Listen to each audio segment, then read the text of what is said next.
Hi, everybody. This is Skip Elsheimer. Welcome to the AV Geeks Lunchtime Streaming Show, where we watch old 16mm films. And I forgot that I had a Zoom meeting with a bunch of library science and archivists at the same time as my show. So this is pre-recorded, but here's the films that I wanted to show you today. We have a theme, of course, as I often do sometimes. The first film is a silent film called Oil Transport, and it's about how oil is transported from where it's pumped from the ground to where it's processed. The next film that we have is Atomic Oil, and this is a partial film. This is a segment, and it's about how oil helps with the atomic research. The thing was that the discovering nuclear energy, it was like, oh, that's going to replace oil. And a lot of times it's like, no, we're still going to use oil, and this is how we're using it. So that's kind of what that is. The next film is, this one it's made by Shell Oil, and it is called This Is Oil, Volume 1, Prospecting for Petroleum. And this is interesting because it's actually made by George Powell, the guy who made a bunch of interesting science fiction films, The Time Machine, When Worlds Collide, and War of the Worlds. And so this is some work that he did before he was doing big Hollywood things. Let's see. The next thing is Oil for Victory, which is, this was made around wartime, I think in, actually 52? No, 42. So this is right during World War II. And so this is made by Esso and talking about how oil is going to help with the war effort. I mean, obviously. And then we're going to end up with this kind of crazy film. It's animated as well. The George Powell one has some animation. This one is it's made by the Petroleum Industry Exhibition. It's the musical review, Oil Can, and It Does, made in 1940. And it's visually is just kind of crazy. It has this animated kind of puppet animation of Oil Drop and kind of his adventures and about how great petroleum is. So, I hope you enjoy it, and we will be back live on Tuesday. And if you like what you saw, hit the thumbs up, hit the like, subscribe. You can also donate via the Super Thanks button. Go to ko-fi.com/avgeeks or patreon.com/avgeeks. Those are other great ways to support us. All right. Enjoy all these films about oil. See you tomorrow. Bye.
to?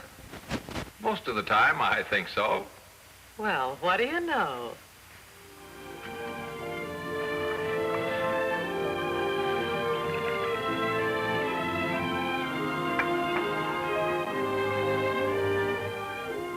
It's not just oil. Yeah, I know. The work the doctors are doing with radioactive isotopes may mean a new approach to almost every sickness we have. There's work being done with plants that may increase the food supply of the whole world. They're even going so far as to use radioactive particles to find out how a plant takes energy from the sun and changes it to food that we can eat. When you tackle something as basic as that, you're dealing with big stuff. Plenty big. Of course, things like that are too far away for most people to think about. This confounded oil. Compounded oil. This oil with the things in. You think it's good, huh? We not only think it is, we know it is. Then why you test it, huh? He's got you there. He sure has. But when something as new and big as atomic science comes along, a lot of things are going to be tested. Modern cars are more powerful, smoother, and more economical than those of even a few years back. To achieve this new performance, it was necessary to increase compression ratios, to make parts smaller, to fit them closer together, and in general, to design engines that run faster and hotter than they did before. On top of that, new cars used lighter oil than older cars. For thousands of years, men thought the world was flat, and if you sailed too far, you'd sail right off the edge. As long as they thought that way, they were afraid to cross an ocean. Well, even some of the ancient Greeks said the world was round. Sure, but no one could prove it. No one could prove it until we had a telescope to work with. The telescope brought us facts we'd never had before. And those facts opened up a whole new world of possibilities, including the discovery of our own country. You know, I never looked at it that way before, but you're right. It's the same way with a microscope. People used to think that sickness was caused by demons. But when we got the microscope, we could see the germs. That sure made a difference in medicine, didn't it? It sure did. Do you have a new oil yet? No, we haven't. We don't even know if it's really possible to improve oil. Present oils are about as good as can be made with the old methods of research. But now with radioactive rings, we may do better. We're sure going to try. Right now. So some of them took their engines in for overhaul. And they found out that cost money too. Some of them thought they could beat the rap and trade the old heap in. But you don't get too much for a car in that condition when you try to sell it to a man who knows. Altogether in our survey, You say that all this concerns me. Maybe you better start at the beginning. well, in a way, it all started right here in your own service station a couple of minutes ago. How do you mean? What were you doing when we drove in? Well, I was servicing the car that just drove out. The lady was pretty interested in that fancy paint job of ours, wasn't she? But the man, he seemed concerned about something else. Oh, he was just bothered about how much oil he's using. Oil consumption bothers a lot of people. In the old days, we'd run a test car for thousands of miles under all sorts of conditions, hot and cold, slow and fast. When the test was over, we'd tear the engine down and measure it. But that would tell us just one thing: the overall wear, the average wear for all sorts of driving conditions lumped together. We wouldn't know how much wear had taken place in traffic, how much on the highway, how much under hot conditions, how much under cold. The test wasn't selective. In our new cars, equipped with radioactive rings, we know exactly how much wear is taking place every second as we drive along. We know how much occurs in city traffic, how much on the highway, how much when we drive fast, and how much when we drive slow. We're able to get exact facts, and we're able to sort them out. How would you like to listen in on the atomic world? We sure would.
They've got new oil. Where do we see it? Tonight at 8. We'll show it to you then.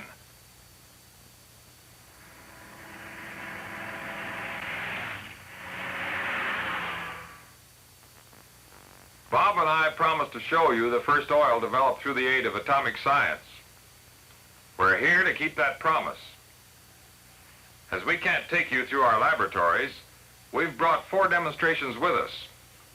4 demonstrations that will prove the superiority of this new oil over all conventional oils. This had better be good. As a result of a careful survey, we learned that more than half the cars that come into repair shops for overhaul come in because of excessive oil consumption, or because of oil consumption plus some mechanical failure. $120. You see what I mean? Of course, oil failure is often due to mistaken ideas. Even the best oil must be changed at regular intervals. This next test is a little dramatic. It's what we call a go or no-go test. The oil performs or it doesn't. No alibis? No alibis. Now, whether engine wear is aggravated by dirt and rust or not, it's primarily a matter of friction, of 2 metal surfaces rubbing together. The first duty of any oil is to maintain a lubricating film between those rubbing surfaces. In this test, we'll show that in an extreme form. That's one piece of wire you're using, isn't it? The tension is equal on both ends. As we can only use 2 oils this time, we'll put our new compounded oil on the left and a conventional compounded oil on the right. A single drop of each. Here we go. You better watch this carefully. This demonstration reproduces and speeds up the wear conditions in your engine. The 2 ends of wire, rubbing so fast that you can hardly see them, are like 2 pistons rubbing against the cylinder walls. We'll rub the wire until one end wears thin and breaks, until the oil protecting that end fails in its duty. There it goes. The conventional oil gave up, while the new oil was still going strong. This shows how the new oil will add thousands of miles to the life of your engine. Miles on the road instead of days in the shop. No alibis. No $120. That's right. You'd have saved your money. With this oil, you'd have doubled the life of your engine. Of course, as you said, people will still have to change oil. That's very important. I can't repeat it too often. Oil should be changed at regular intervals. Well, how about between drains? Will you have to add as much? Oil consumption depends mainly on the condition of your rings and pistons. If they're tight and clean, you won't use much oil. But if they're all gunked up with gum and varnish, you'll use plenty. As you 2 gentlemen know, gums and varnishes are caused by oxidation.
I am oil, flowing from the depths of the earth, serving man in 1,000 different ways. I help communications on the land, sea and air routes of the world. For ships, fuel oil. For aircraft, high octane. For cars and lorries, gasoline. For locomotives, diesel oil.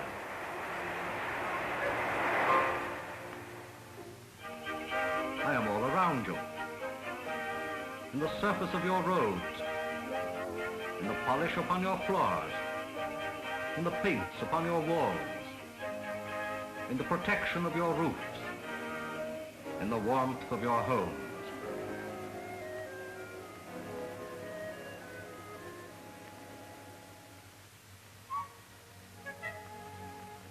I fight friction and wear, in every gear, in every bearing, in every moving part. I am oil, liquid mineral, out of which 1,000 useful products grow.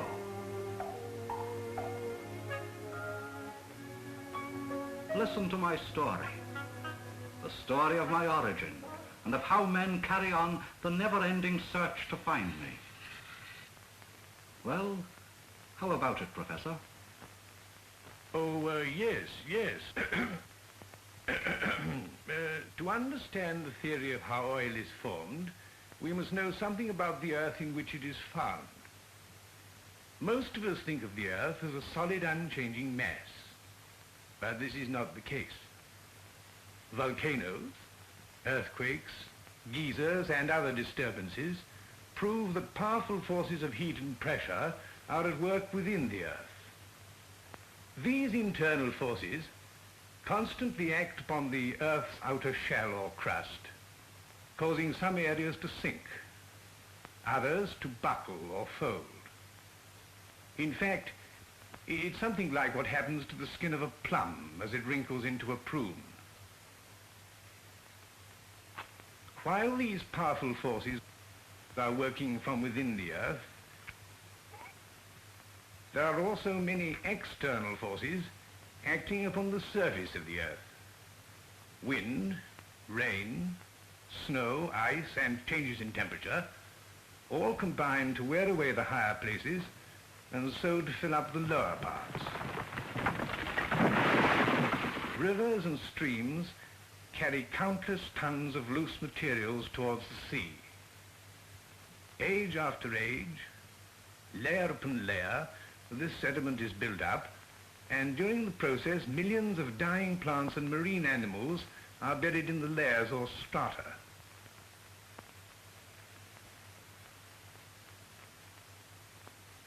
These layers of sediment are often several miles in depth, and their gradually increasing weight exerts a tremendous pressure on the lower strata, causing them to solidify.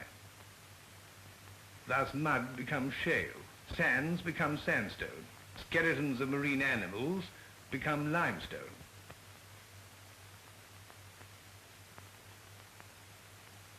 The remains of plants and marine animals are preserved by salt water, and petroleum is eventually produced from this organic matter by heat and pressure.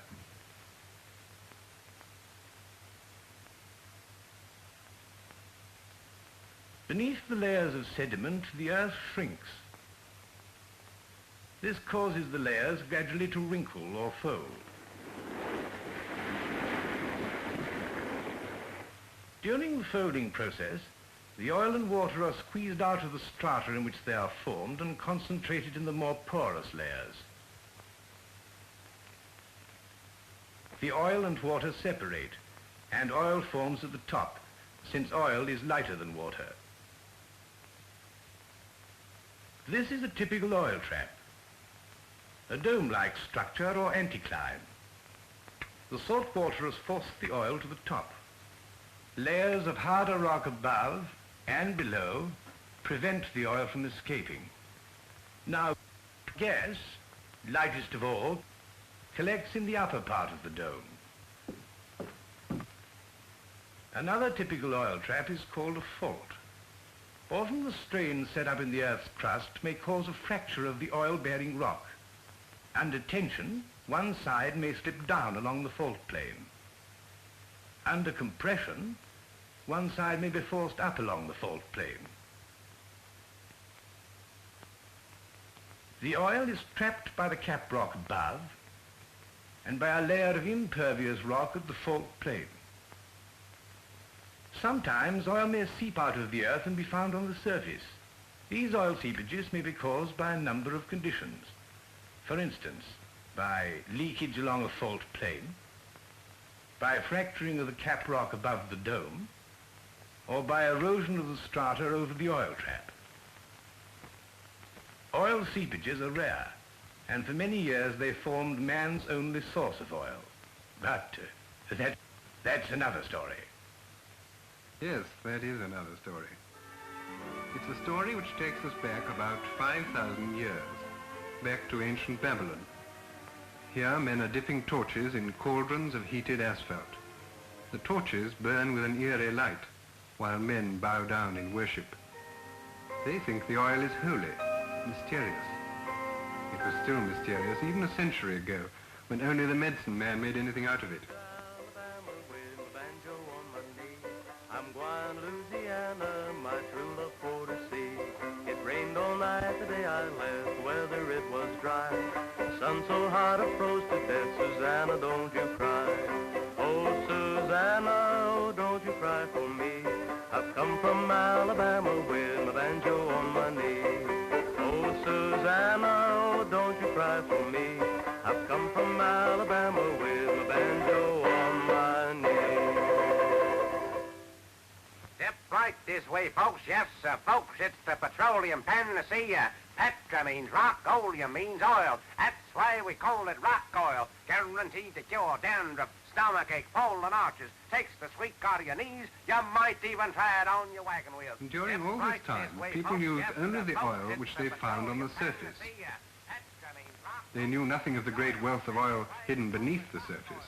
guaranteed to cure dandruff, stomachache, fallen For their candles and oil lamps, they depended on oil from sperm whales. But every year, sperm whales were getting scarcer.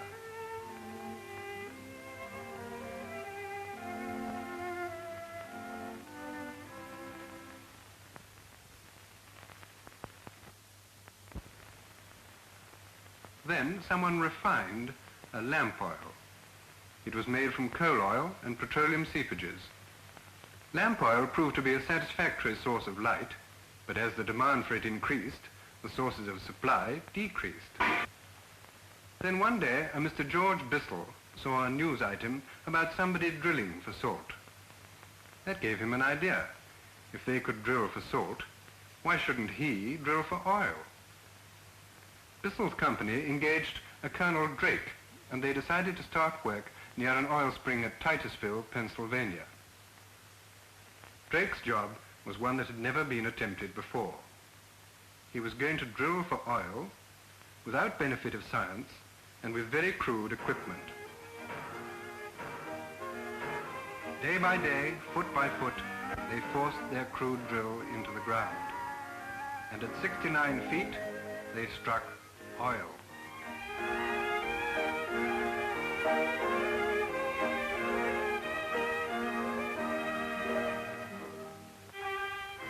Drake's discovery was followed by a period of wild speculation. Sites were selected by the toss of a coin.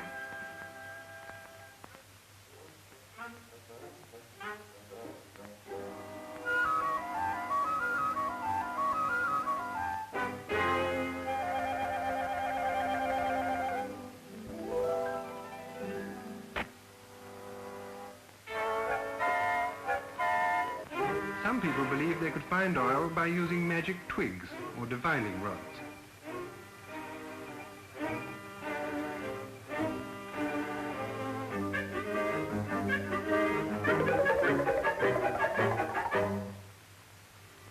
A few men made quick fortunes, but most lost heavily, and the easily found oil deposits were soon exhausted. There was plenty of oil in the ground, but nobody knew how to look for it. It was in 1860 that the first serious attempts to discover oil deposits were made by geologists. At this time, they depended entirely upon surface observations. They first noted the layout of wells in existing oil fields, observing that those in a certain pattern were producers, whilst others in the vicinity were not. They also observed that the successful wells were often in the middle of a valley, and that the hills on both sides had strata which sloped away downwards. This indicated that the valley was over a dome or anticline, the top of the anticline having been worn away by erosion. From this, geologists concluded that oil was most likely to be found in anticlinal structures. For many years, surface methods alone were employed, until most of the easily found anticlines had been investigated. Then, with the invention of the motor car, there came a big demand for a new petroleum byproduct, gasoline, and geologists were called upon to make greater efforts. They knew that there must be large numbers of anticlinal structures hidden underground, but the question was how to find them. So they had to devise various methods of seeing into the ground. One of these methods is to make test drillings to obtain samples of the rock strata beneath the surface of the Earth. By analysis and measurement of these samples, the types of strata and their inclination can be determined. The microscope may reveal in the samples traces of marine animals that help in identifying the various types of strata.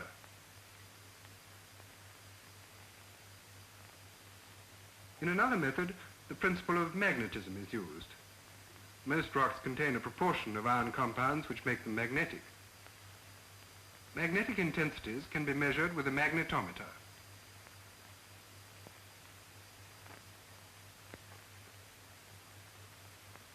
In places where rock strata are deeply buried, the magnetic intensity will be weaker than in places where the rocks are nearer the surface. The strongest magnetic intensity often indicates the center of an anticline. A similar method uses a gravimeter, which measures the force of gravity exerted by rocks. Heavy rocks near the surface will exert a stronger pull than the same types of rock more deeply buried.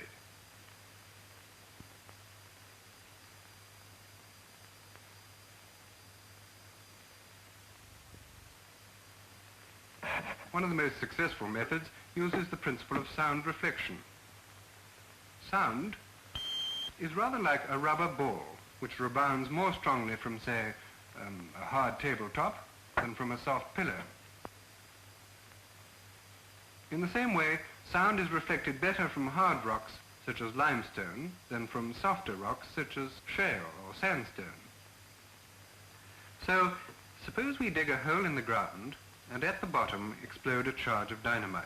The sound of the explosion travels down through each layer of rock and is reflected back to the surface. The reflections from the hard limestone are stronger than the reflections from the softer sandstone and shale. To detect these very small differences in sound volume, a seismometer is used. And since sound always travels at a certain known speed, we can determine the depth of each layer of rock. From experience, we can identify each layer of rock by the intensity of its sound reflection. The seismograph records a wiggle for each of the various reflected sounds in the order in which they reach the surface. The wiggles from the layers of limestone are much more pronounced than the others. Also, by recording the time each sound takes to reach the surface, we can calculate the depths of the various strata. Thus, by creating several explosions, short distances apart, the geologists can form a picture of the underground rock formations.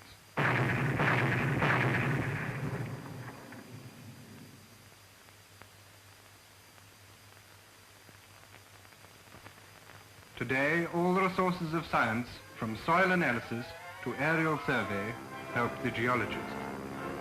But the geologist can only point out land which might yield oil.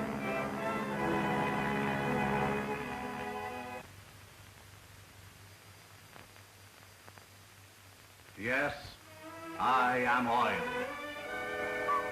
After being almost ignored for thousands of years, I have grown in a century to become one of the world's biggest industries. From Colonel Drake's crude well, producing a few barrels a day, to an enormous output of millions of barrels a day. From a hit or miss pursuit on the part of the adventuresome few to a vast, highly organized industry, employing millions of people. Petroleum and its byproducts have become an indispensable feature of civilian and industrial life. It takes a lot of oil to fill the world's everyday needs. Where can it be found? How much oil remains hidden in the world? Well, Millions of acres of land remain unexplored. Many producing areas are not yet fully developed. Natural gas, coal, and shale are possible sources of petroleum as yet unneeded. To keep pace with the ever-increasing demand, the search for new oil fields must go on. This is the challenging responsibility of those who form the oil industry.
As dawn broke over the vast Pacific Ocean on the fateful morning of December 7th, 1941, the far-flung oceanic territories and possessions of the United States of America lay at peace with the world.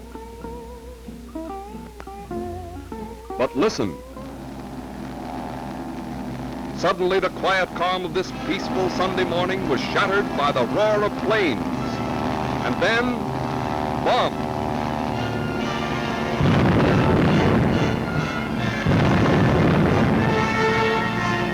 In a surprise maneuver of dastardly treachery, the people of the United States found themselves attacked like a bolt from the blue, without provocation, without warning.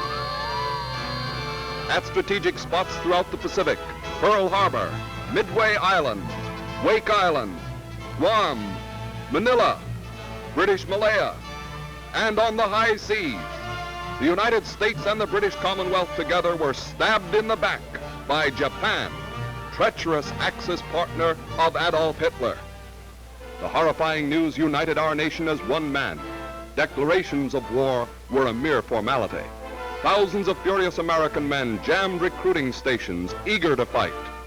Overnight, American industry jumped from the tempo of production for defense to the tempo of production for war, shooting war. Assembly lines began to roll 24 hours a day, 7 days a week. Overnight, it was all out for victory. All-important factor in the fighting strength of the United States is America's resources of raw materials: steel, aluminum, alloys, chemicals, and one of the most vital war materials of all, oil. For war today is fought on oil. Oil for pursuit planes, interceptors, bombers. Oil for tanks, motorized artillery, jeep cars. Oil for battleships, destroyers, airplane carriers, submarines. Oil for power and lubrication of industry. For every phase of mechanized war, oil is supremely important. And the war has found the petroleum industry well prepared for the emergency. Together, the North and South American continents produce almost 80% of the entire world supply of crude oil. To SO Marketers, one of the world's leading petroleum organizations, falls a large share of the responsibility of supplying all the vitally needed products which come from oil. From countless thousands of wells, oil is being pumped in ever-increasing volume. SO Marketers refineries run 24 hours a day, converting the crude oil into petroleum products for both war and civilian use. The SO Laboratories, world's leading petroleum research organization, has made numerous important scientific contributions to the development of new materials, such as 100-octane aviation gasoline, special lubricants for heavy-duty machinery, synthetic rubber made from petroleum, and others. As our war machine goes into action and war industries reach a new high in production, the transportation of oil to meet these increased demands is a pressing problem. And here again, the petroleum industry is continuing to do its part, moving swiftly to employ every practical means of carrying oil. For example, Esso marketers operate the largest fleet of ocean-going tankers in the world. More than adequate for normal peacetime requirements, the emergency has taken many of these tankers from their regular routes to transport oil to England and other parts of the world. Other tankers have been pressed into service supplying the U.S. Navy and other wartime jobs. But the resulting tanker problem is being rapidly met by the Esso marketers and the petroleum industry in general by the biggest job of oil tanker construction ever undertaken in history. Soon more than 200 new modern tankers will slide down the ways. Meanwhile, a large amount of oil has been carried by the costlier method of rail transportation. Thousands of railroad tank cars have been put into emergency service to help keep the vitally needed oil moving forward in a steady stream. The American petroleum industry's great network of pipelines, from the mid-continent oil fields to eastern refining and distribution centers, carries more than 2¼ million gallons of crude oil daily. And new pipelines recently completed step up this total by over 4 million additional gallons a day, carrying not only crude oil, but finished products as well. For example, the Plantation Pipeline from Baton Rouge, Louisiana to Greensboro, North Carolina, built by the Esso marketers in cooperation with other oil companies, transports gasoline and other refined petroleum products over a 1,261-mile route, thus ensuring a steady flow of petroleum products to the whole southeastern area. Another vital link in the pipeline system is the new Esso pipeline from Portland, Maine to Montreal, Canada, which is transporting South American crude to Canadian refineries and increasing service to our own eastern coast by cutting down the number of tankers formerly needed for the Canadian service. Let's study the situation. Crude oil from Latin America to the Montreal refineries has always been delivered by tanker over the long sea route around Cape Breton Island and up the St. Lawrence River. From the New England coast, that's a distance of 1,000 miles, 2,000 miles for a round trip. Formerly, such deliveries had to be made in summer and fall, for the St. Lawrence River is icebound during the winter months. By contrast with the long water route, the distance overland from Portland to Montreal is only 236 miles, and thanks to the Esso pipeline, oil now flows steadily every day in the year. Building such a pipeline is a man-sized job, but for 50 years, the Esso marketers have been training and equipping men to do this kind of a job and do it fast. Much of the new Esso pipeline had to be laid through the thickly wooded mountains of Maine, New Hampshire, and Vermont. In dense forests like this, fast-working crews of experienced woodsmen slash through endless miles of timber to open up the pipeline right of way. Sawing and chopping as their colonial ancestors once did to clear the woods of New England for farmlands and town sites, these modern pioneers open the way for a vital link in our petroleum transportation system. The woods of New England have always known the ring of the woodsman's axe, but never before had this peaceful wilderness witnessed the coming of such strange monsters as these machines called bulldozers.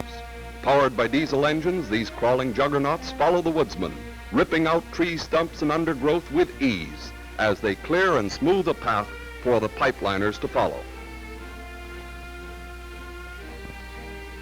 In bad weather, the bulldozers battle water and mud, for the job must go on. Like their military cousins, the Army tanks, these peacetime tanks never take no for an answer. The cleared right-of-way looks as though a giant scythe had cut a path through the deep woods that cover the mountains and valleys. Onto this cleared right-of-way roll more machines called ditchers, machines which dig the actual trench in which the pipeline is laid. Different types of ditchers are used depending on the location and types of soil encountered. This ditching machine is called a trench hoe. Scooping backward instead of forward, it can dig 1,000 feet a day. In open stretches where the soil is free from rocks, continuous bucket ditchers can be used. These work far more rapidly and are a big help in rushing the job to completion. Lifting the soil and dumping it neatly to one side, each of these machines on the line can dig as much as a mile of trench per day. This flat, open type of terrain is easy, but in the tough, rocky ledges of the mountains, it's a different story. Here in the Green Mountains of Vermont, the new Esso pipeline reaches its highest altitude, almost 2,000 feet above sea level. And up here, every foot of progress is a battle. Stubborn rock formations against manpower and dynamite. Dynamiters drill into the solid granite, fuse their explosives, and let 'em rip.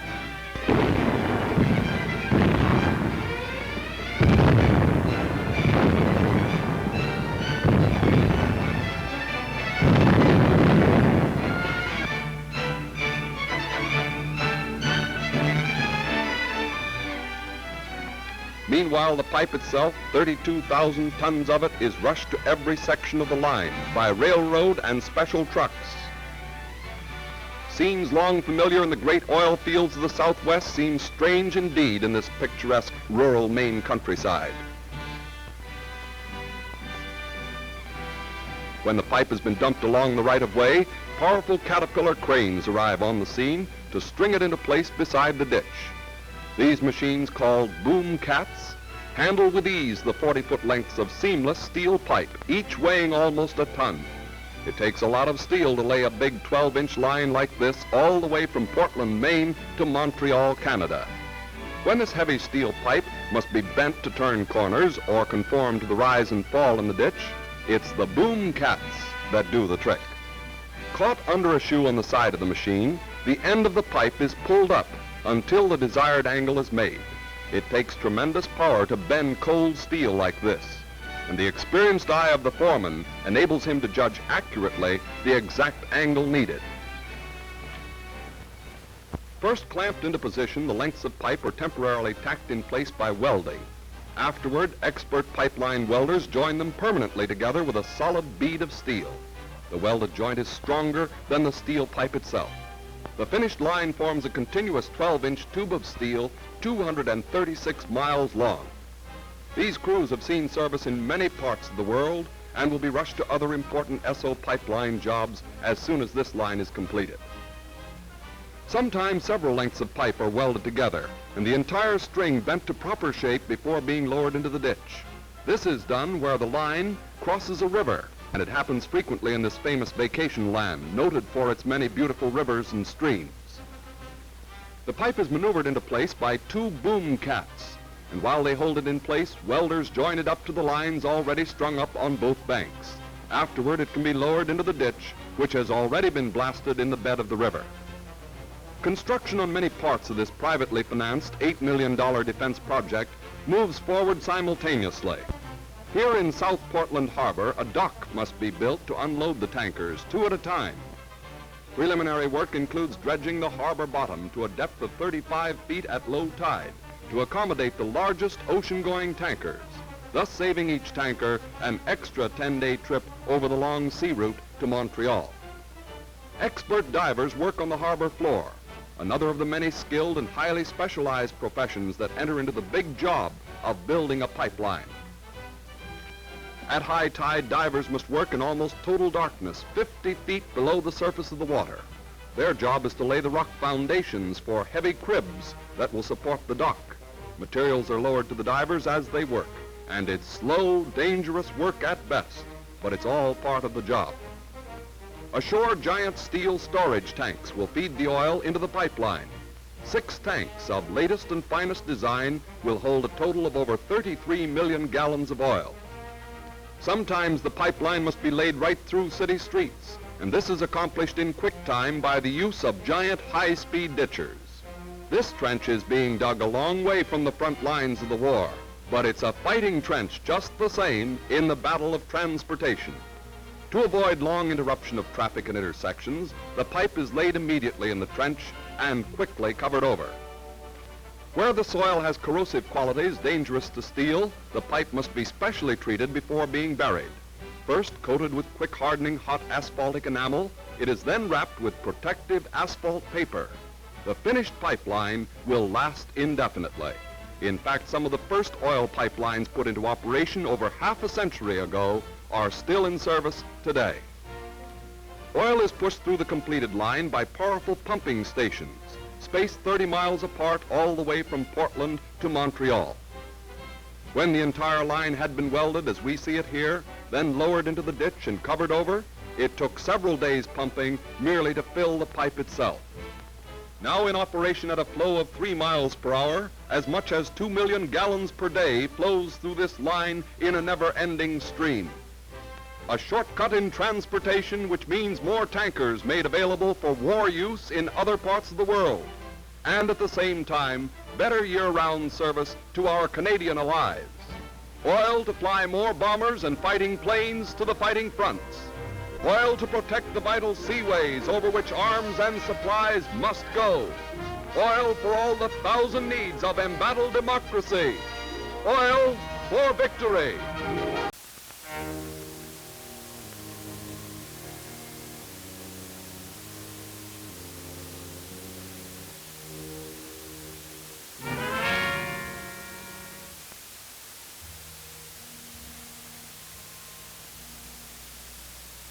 Those dateless days before the age of men, when scaly monsters prowled the steaming swamps, have left deep underground their own memorial, oil.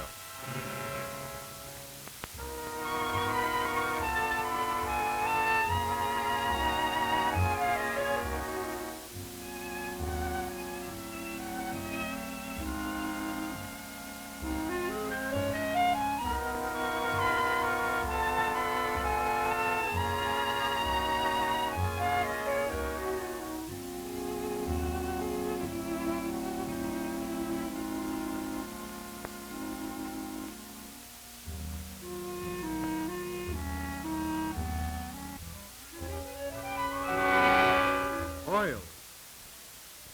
Oil. Oil's the subject of this film, and I'm the star, you see. Pete's the name, petroleum. You all have heard of me. But let's go back to olden times, so tedious and slow, before they drilled the first oil well some 80 years ago. Those were the days when groans and creaks were heard throughout the nation. Why, even Dobbin, with his squeaks, cried out for lubrication.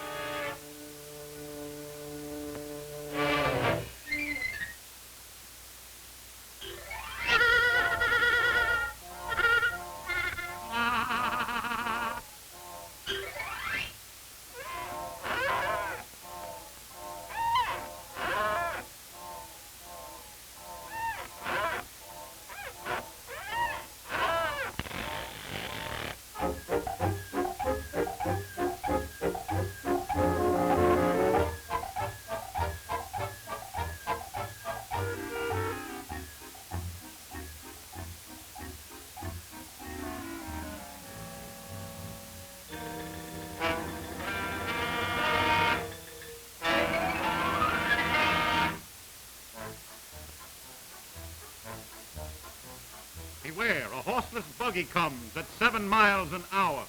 So clear the way. This buggy runs by motor-driven power.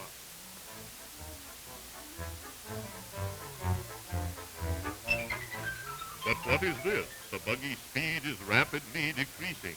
Aha, I see now what we need. A little job of greasing. That does it.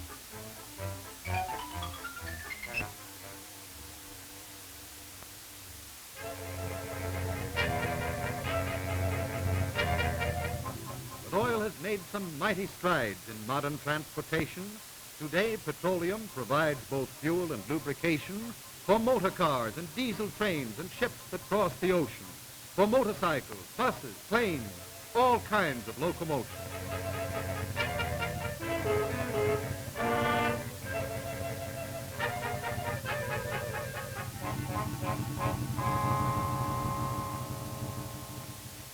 But petroleum has other uses. So just let me show you a few of the wonderful things it produces, the marvelous deeds it can do. Now suppose we take up the matter of soap. It's in every cake, and we eagerly hope all the scrubbing and the rubbing that your undies get on Mondays make them spotless, leave them blotless, for there's oil in soap. And our wish is that the dishes that you scour by the hour shine brightly, for rightly there is oil in soap. When you're bathing or you're shaving, I will take you and I'll make you bright as any brand new penny, for there's oil in soap.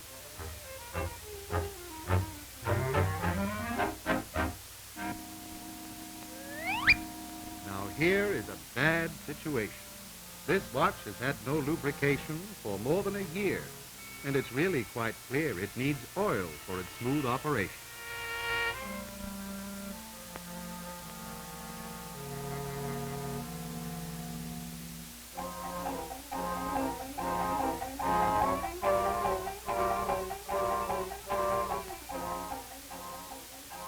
Oh, boy.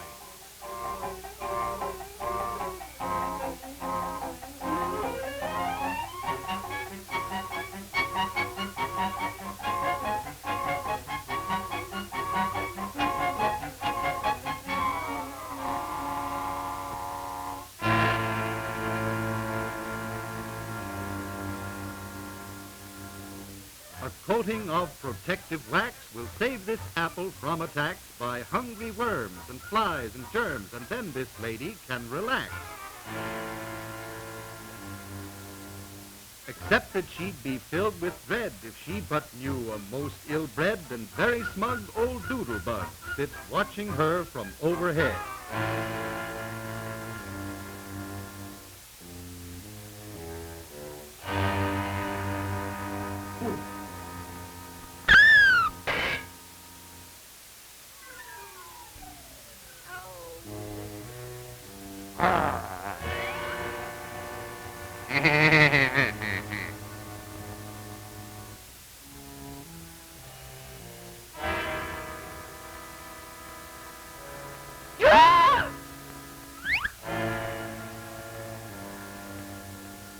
Why, there's a spot the lady missed. Such tempting fruit he can't resist. A man at last comes running fast to make that doodlebug desist. Sack him.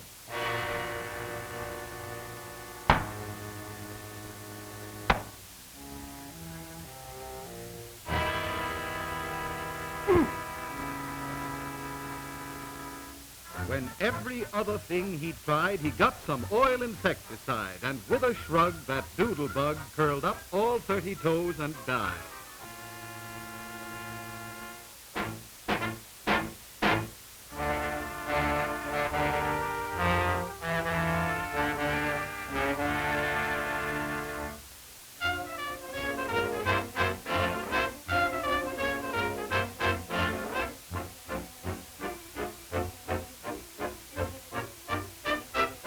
The polish is a beauty and the lady's fine.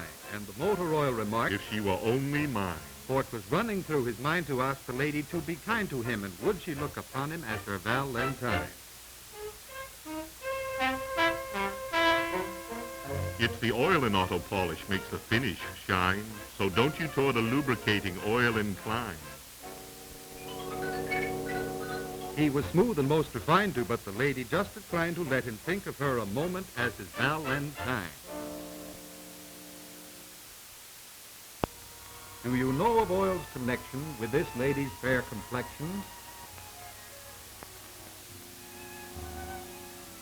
Take cosmetics. There is ample oil in lipstick, for example.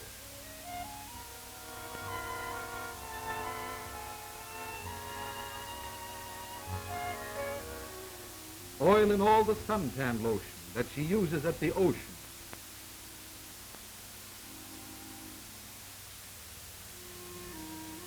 Oil makes fingernails alluring when she gets a manicure.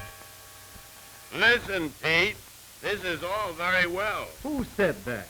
Me, out here in the audience. And who are you? Customer of yours, Pete. I drive a car, and there's something I want you to explain. Come on out there, Pete, where we can see you. There, that's better. What's on your mind? Where all the money goes. I use a lot of gasoline, and I want to know what's done with my cash. Why, that's easy. Now, wait a minute, Pete. Not so fast. Suppose we say I'm buying $1 worth of gas. Here's the dollar in change. Now, what do you people do with that dollar? I'll show you. Suppose we take an average for a typical year. That's okay with me. A typical year. 35 cents. What does that go for?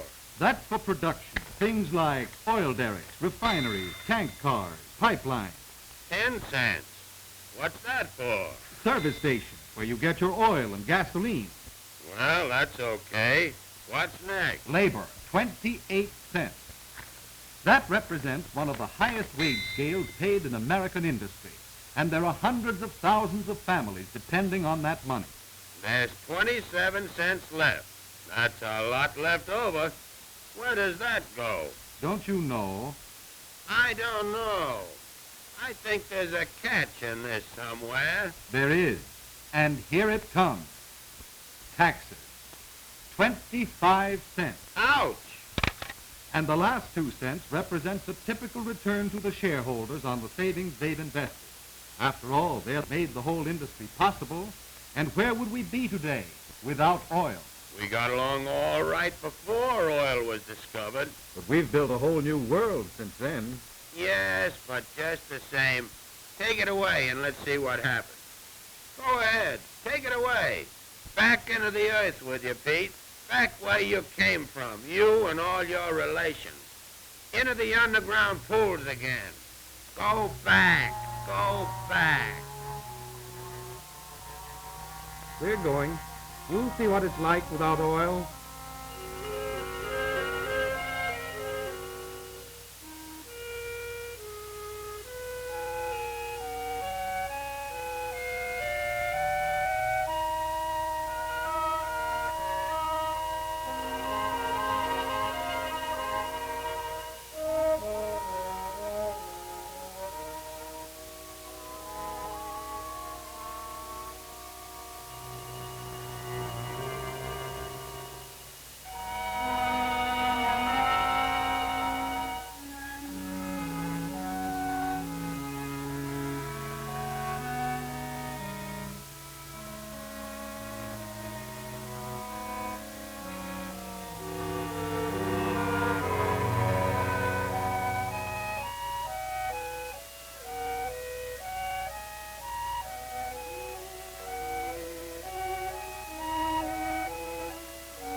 Pete! Pete! You win, Pete. This is a nightmare. Come back, Pete. Bring back the oil and let's get things going again. Oh, Pete, am I glad to see you. They're all coming back. Pete, you're a good fella. Put them back to work. We need that oil. Okay, boys, let 'em have it.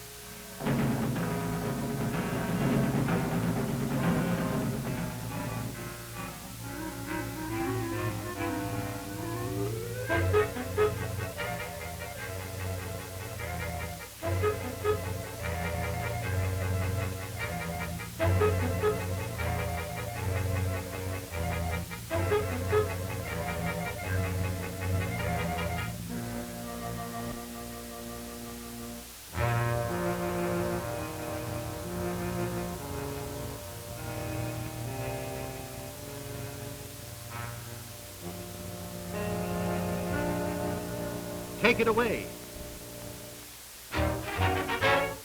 Sing a song as we go. We hope that you'd like the show. And that all around here you have found here things you wanted to know. When you pack up your grip, we'll take a plane or a ship.